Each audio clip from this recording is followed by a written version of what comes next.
I mean, and people have. One of my favorite preachers, Dr. Gray Barnhouse, preached from the book of Romans for 25 years. Wow. That's all he preached on. And he started and couldn't get out of that book. And one of the things we always, my mother and I used to listen to his, because by the time I encountered him, he'd been passed away for 25 years.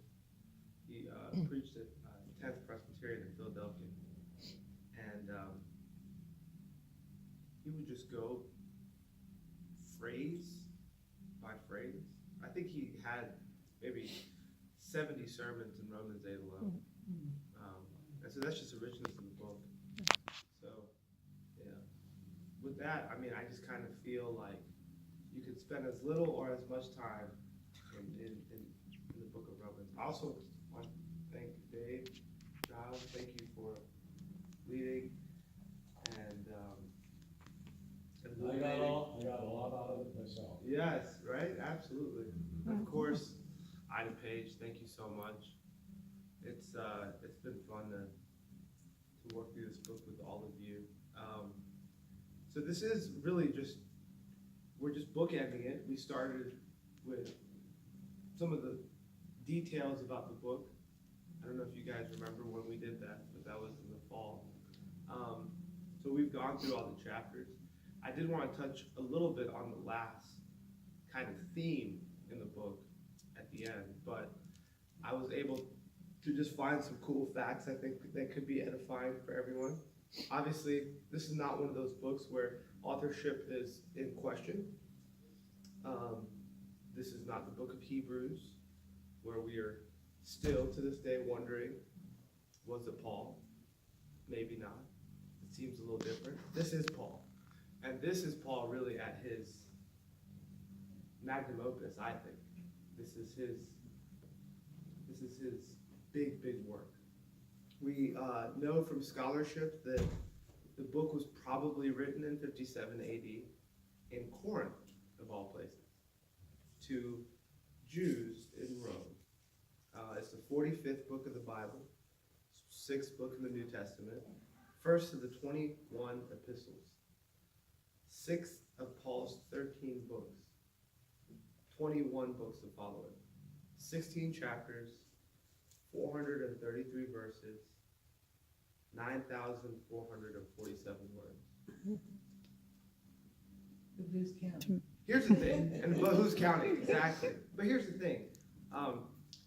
The art of memorizing the Bible is one, I think, a discipline that we all could really emphasize. I think there are obviously pockets of the Bible that we encounter more often than others, if we're honest.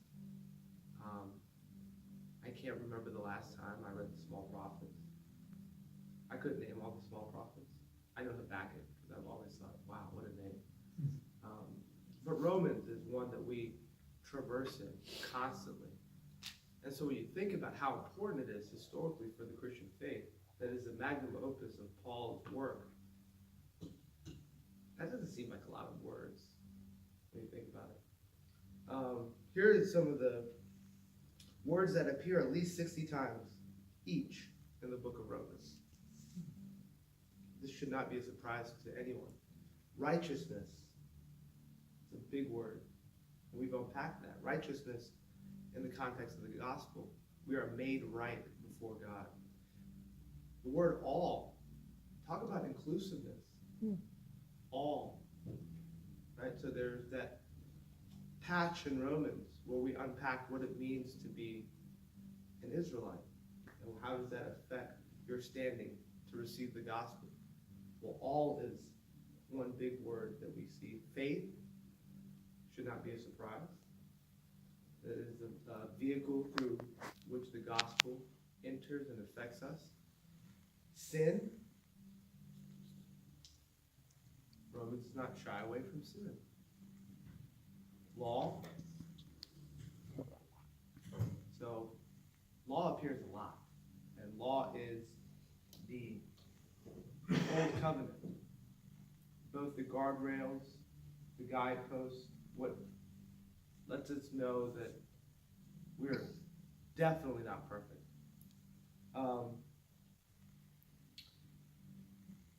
Rome was founded in 753 BC. It was the capital of the Roman Empire during the first century. It was magnificent. It's magnificent now. It was more magnificent then. And it was probably the seat of the world, when you think about it. What we know about other places on earth that were not discovered at the time, there probably no place on earth when Paul was writing that had 3 to 4 million people. And then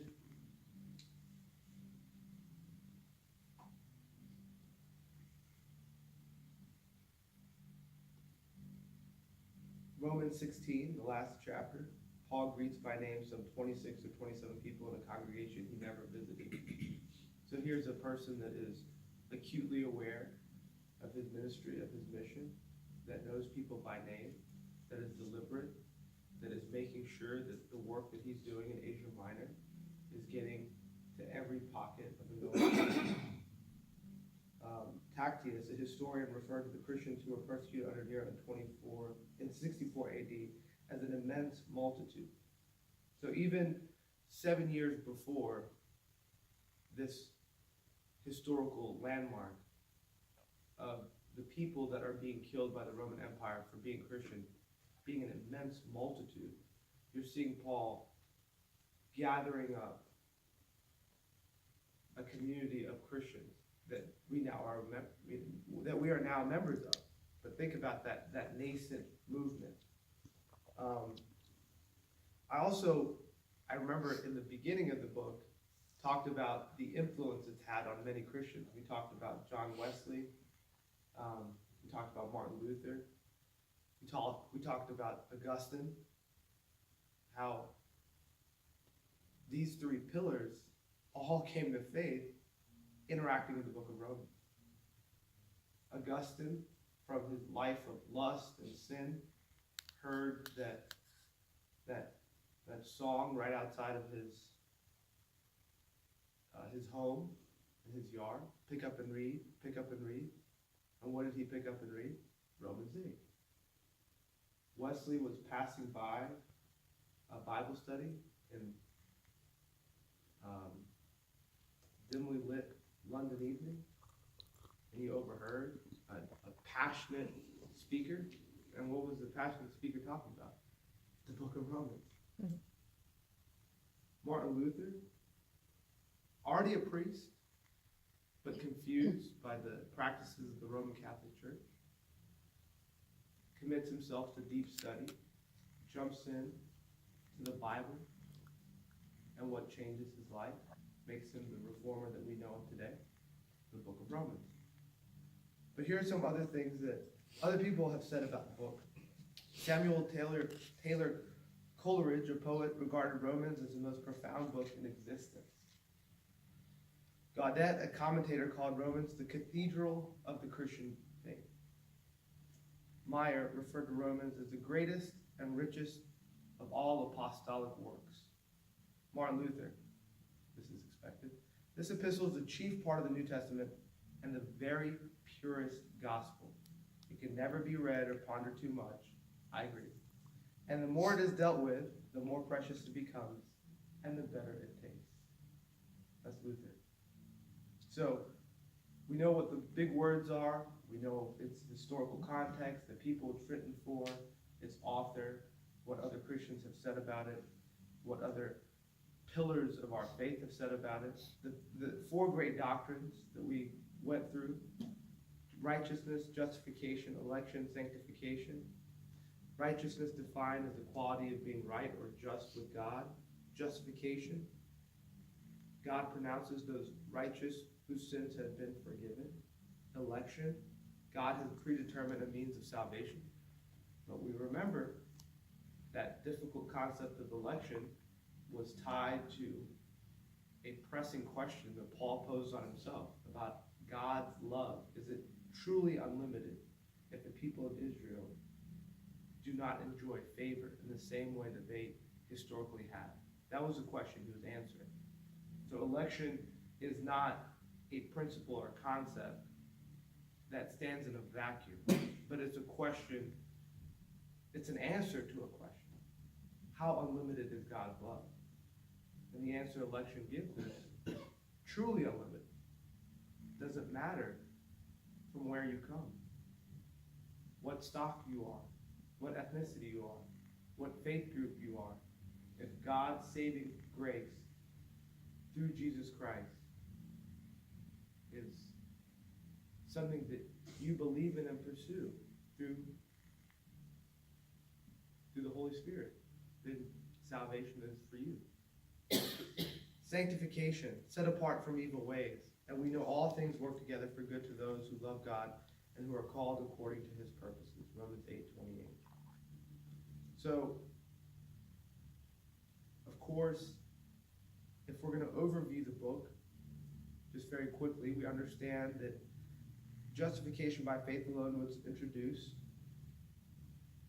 And this is probably not only Paul's most critical message to the Christians in 57 AD who were still hiding, but it also became the central message of the Reformation, a tradition that we're all a part of. Because the church, the Catholic Church, became so involved in its own processes and its own personalities, its own relics, that by the time the Reformation came, these basic tenets of the book of Romans had gotten obscured. So justification by faith alone became a revolutionary concept in the 17th and 18th centuries. Justification by faith alone is necessary. It is sufficient. It is biblical. That is what Paul's arguing in the first 5 chapters. And then the benefits of justification by faith alone: peace with God, access to his grace, which perseveres, a hope of glory, an attitude of rejoicing even in suffering, love of God poured out in our hearts, saved from God's wrath, reconciliation with God. That's the first 5 chapters. An introduction of the concept that you are made right. Justification is a legal principle as well. You know, oftentimes in the American legal process, you are not found innocent. You are found not guilty. Important distinction, right? You just didn't have enough to show you did it, but we all did it. There's been many instances where, when I was a prosecutor, I knew, and that was really the worst place to be. When you knew but you couldn't prove it, oh, that was bad. Because it's like, you don't leave your common sense. But justification in the Bible is not a not guilty verdict. It is a innocent, made right, or pure verdict. It's qualitatively different. And that is what we have through Jesus Christ. Justification by faith alone is victorious. That's chapters 7 and 8. Of course, how do you read the book of Romans and not get blown away by chapter 8? Of course, I will read parts of chapter 8 because I always try to find a reason to read that. It is one of the most glorious verses in the Bible. But in the grand scheme of the book, it is saying justification by faith alone is unlimited and it is victorious. And it's something you can lean on. If the book ended in chapter 8, we'd be like, great, awesome. Now what an ending, right? But Paul is also a historian, and he's a serious scholar. And some people have said about the Bible, and maybe some of you have heard this, but how do you get from Moses to Mozart, right? How do you get from Hebron to Hitler? So that idea is biblical history ends somewhere in AD 70 with the book of Revelation. So those of us who have grown up in the church or have read our Bibles, we get pretty good at the history of the early church. We get pretty good at, me, I really liked the 1 Samuel, 2 Samuel, 1 Chronicles. So I got pretty good at Israel, the kings of Israel and Judah, all those wars. But biblical history ends somewhere before AD 70. So how do we get from that ending to the history that we all were born in? What happens to all this history between those times? I imagine almost everyone here, I think it's a safe assumption, was born in the 20th century.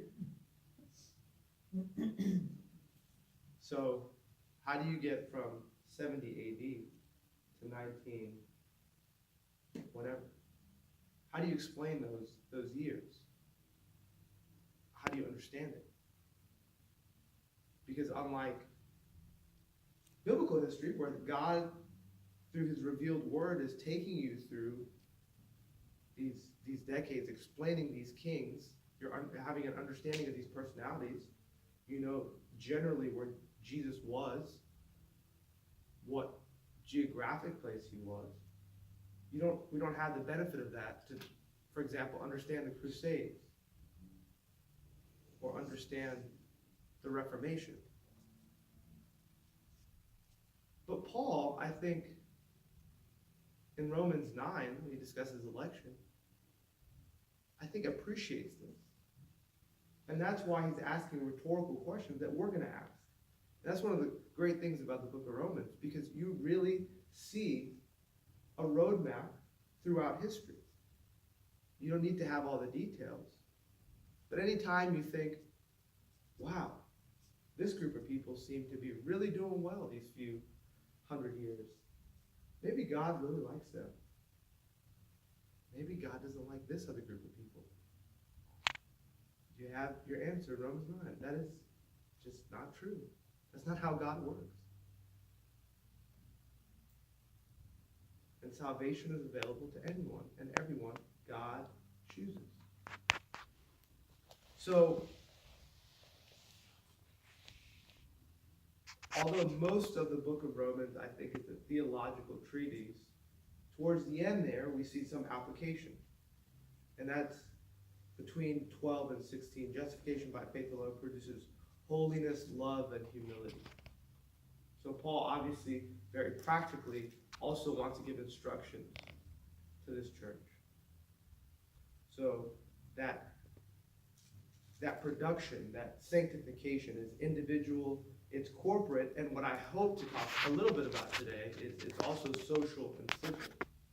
So it reaches past your community, yourself. It enters into your sense of government and your sense of the world. So what does that mean for Christians living in the United States of America in 2019? Or Ethiopia in 1961?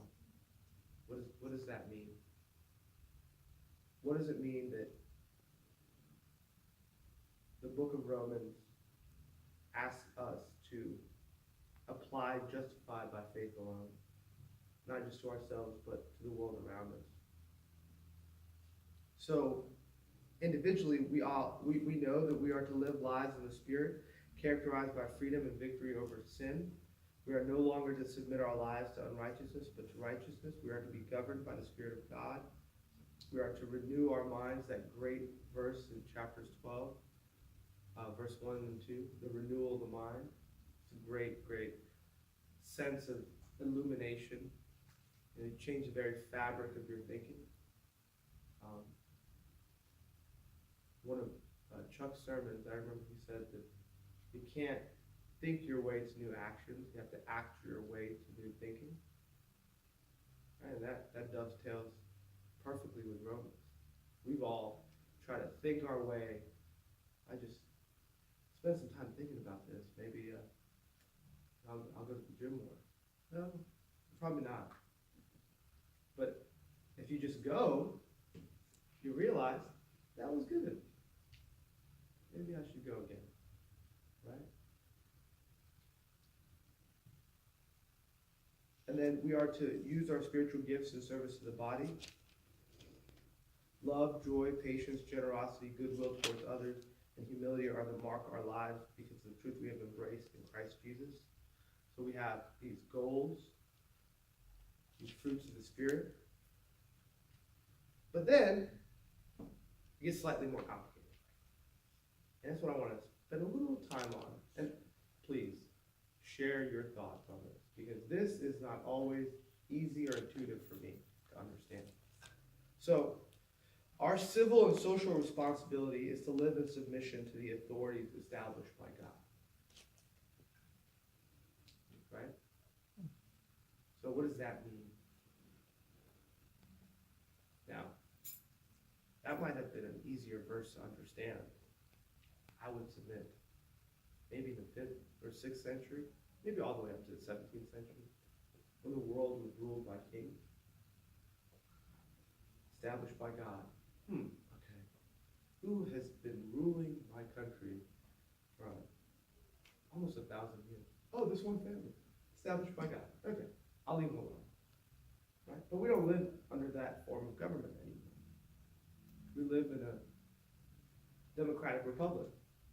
But we got to get out the vote. We got to be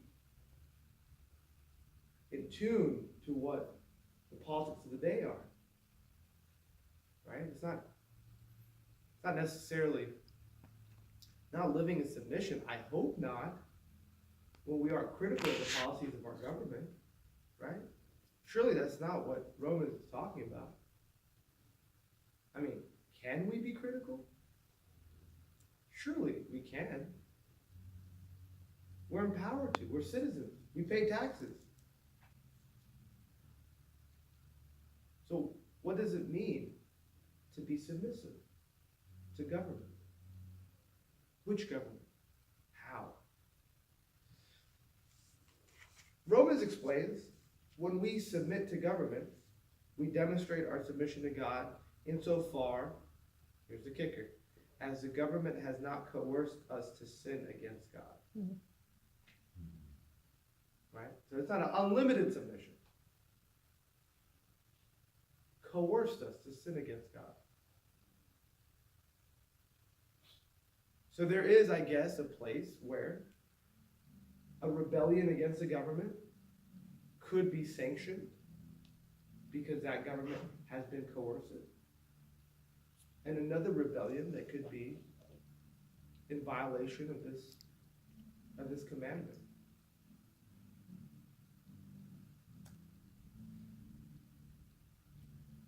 But there's a reason for that.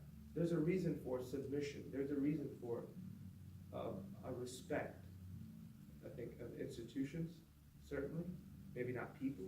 Obviously, one of the founding principles of this country is that we are a country ruled by laws and not by men. And what that just means is personalities don't dictate ultimately what is the fundamental principles, but it's institutions, and it is the law, specifically in our Constitution. But part of what submission allows is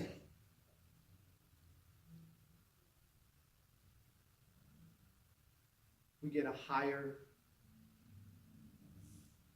higher estimation from the world around us. I think here it's also important to remember the historical context of the Christian church. And I think one really good way to try to do that is just to compare it with Islam. So the Muslim faith came in the 8th century, started in what we now know as Saudi Arabia. Two cities that were important were Medina and Mecca. Medina is the birthplace of the Prophet, Muhammad. Medina is where he established the empire And it was an empire marked by the sword and conquest. The Muslim empire in the first 50 years went from its auspicious beginnings in Saudi Arabia to all the way to Morocco. And then in the next 50 years, touched India. That is a huge swath of land. All the way down, finally, down to Indonesia. So Indonesia is Muslim. Morocco is Muslim. There are parts of Spain that are Muslim. Right? So think about this. So why is that important to remember, to think about? Well, so much of the Muslim faith is about conquest. It's kind of hardwired in how the faith came to be. I'm not trying to formally type faith as warlike. I don't know it well enough. So I reserve the judgment of calling it intrinsically warlike, but I'm just stating the obvious. As the book Quran was being written and promulgated, its adherents were in conquest. Compare that to Christianity. Right? So the Old Testament is already around, sure. Jesus is preaching from the Old Testament. Paul knows the Old Testament really well.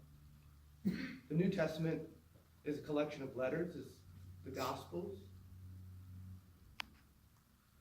What was the context that these books were being written? Where were Christians? Were they people of conquest? Were the Christians in the first century AD ruling any part of the world? Scattered. Scattered. In fear. Persecuted.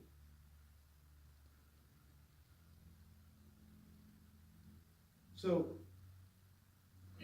the governments that ruled over these Christians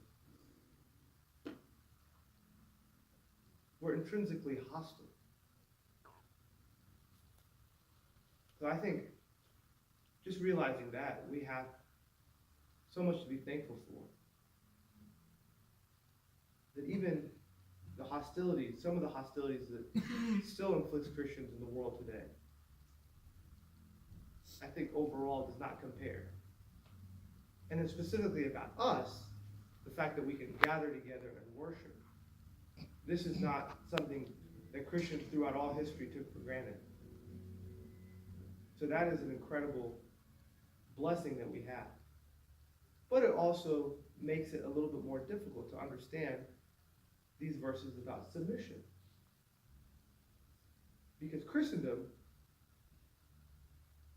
has, for many years, come into the ascendancy in large swaths of the world. So how do we understand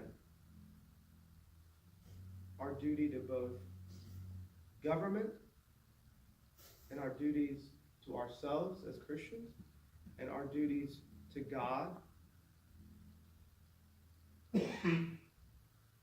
What level of grievances is appropriate? This is something I've struggled with personally. What level is appropriate and is still consistent with my witness as a Christian? And what level is, first of all, you look like you have no hope, and God is not in control. Well, that's certainly not consistent with the witness.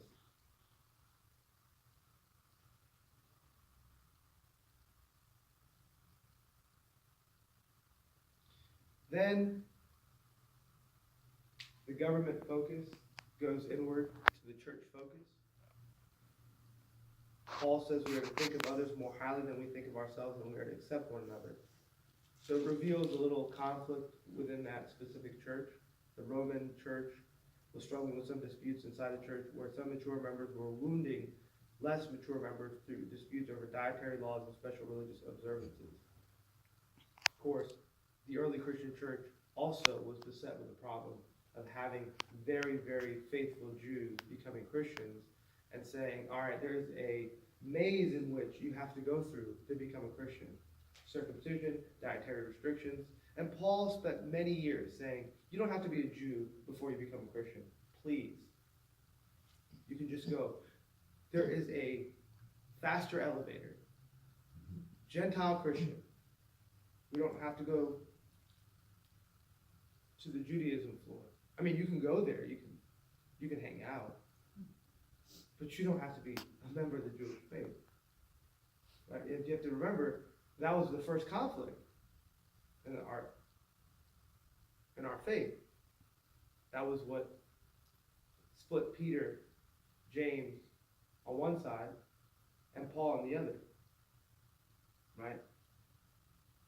They're very much Jews. Paul's a Jew too, actually, probably in some ways more so. But he understood that the faith is not about a specific group of people. So, he admonishes the church to receive one another without doubtful disputations and to use their liberty to foster peace and mutual edification. So that's a message to the church. Listen, the stakes are way higher than these smaller conflicts that you have. And then there's also just the deeply personal aspect of Paul's letters. What a great way to see into the personality of a person. When he asked Timothy for a coat and a little drink, medicine, you know that he'd been struggling through whatever thorn is in his side that he references in his epistles. So he urges the church there to contribute to his ministry efforts, to pray for him, and to avoid false doctrines and those who cause division. Those who have been justified by faith alone demonstrate a kind of love, a healthy respect for civil authority, love and concern for one another in the church, and individual marks of holiness and righteousness, all because God in Christ has reconciled sinners to himself through the cross and through faith in his blood. So the takeaway from the book, I believe, fundamentally, is the concept of justification by faith alone. What does that mean? How do we dwell on that? And I think that is just the essence of the gospel. You are made right. You are found resoundingly innocent. All charges against you that were first filed against you and the human race in the Garden of Eden, and you are no longer facing those charges. In fact, you are brand new. And this is a product of faith. Faith fundamentally is one that is without certainty, right? I mean, it's not based on something you've observed. Sensory response. And that faith is through grace. Grace is undeserved mercy, not anything you've earned, so that you cannot boast. That is the beautiful spiritual machinery of salvation that is present and through all the pages of Romans. And it deserves all the importance that Paul gives it, not only in this letter, but in all the letters. And then also, you have to see how the entire book fits together. And that's one of the great things about these kinds of studies. Because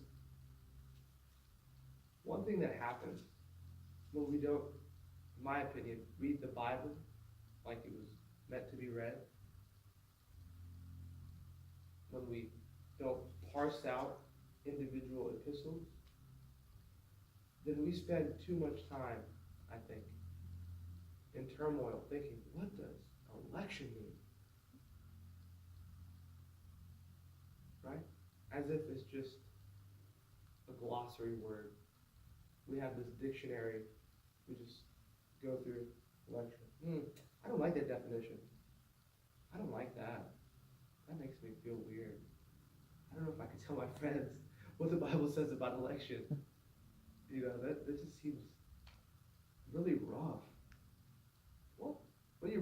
context that Paul writes it to a specific group of people, it's not rough at all.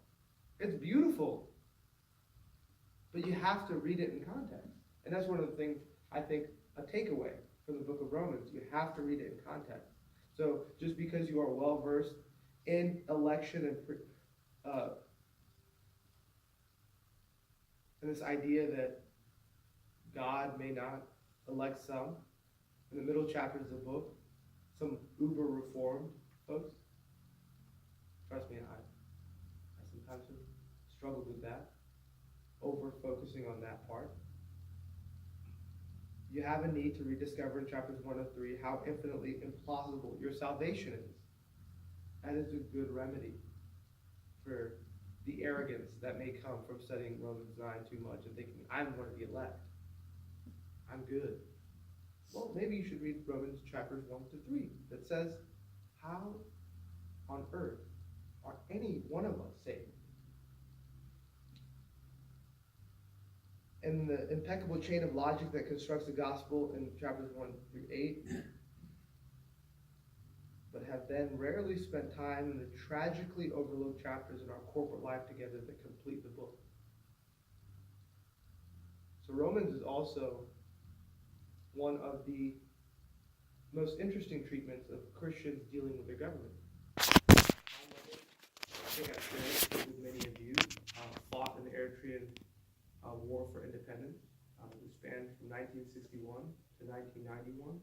Eritrea was the 14th province of Ethiopia for some time, but it was also a protectorate of Italy from the 1880s to the end of World War II, when the British government defeated Mussolini's forces and then administered just the northern tip of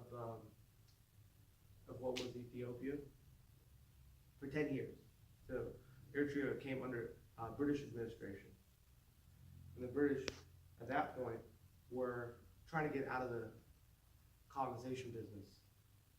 They had too much. The sun never sets on the British Empire.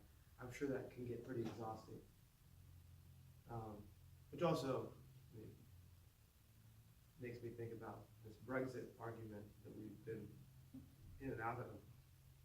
And sorry to be cynical, but as a country, you don't want a lot of people from around the world.